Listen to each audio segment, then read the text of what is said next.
চোখের বদলে চোখ, নাকের বদলে নাক, কানের বদলে কান, আর দাঁতের বদলে দাঁত, জখমের বদলে অনুরূপ জখম। যে আমার এখানে ঘুষে দিয়ে ফুলাই ফেলবে তার এই জায়গা ফুলাই ফেলা হবে। যে কোপ দিয়ে সন্ত্রাসী করে আমার হাত কেটে নেবে তার হাত কাটা হবে। এটাই আল্লাহ বলছে। ও জামশেদ মজুমদার বলছে না কালকে আবার ভায়োলেন্ট বলে দিয়ে জঙ্গি টঙ্গি বলে দিয়ে না ভাই। I am afraid of you, all of you. কথা বলা মুশকিল। কোরআন কোরআন দেখা যায় দিন শেষে আপনি বলছেন কল আল্লাহ কলা রাসূল, বলছেন না কলা জামশেদ। হ্যাঁ ও ভাই মু কলা জামশেদ ইয়া আখি, قال الله تعالى قال الله عز وجل السن بالسن। দাঁতের বদলে দাঁত, চোখের বদলে চোখ, কানের বদলে কান, নাকের বদলে নাক, হোয়াট এভার দ্য জখম।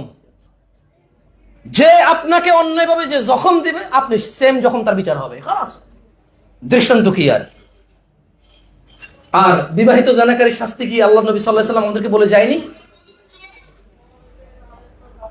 বিবাহিত জানাকারী শাস্তি কি আল্লাহ নবী সাল্লাল্লাহু আলাইহি ওয়াসাল্লাম বলে যায়নি?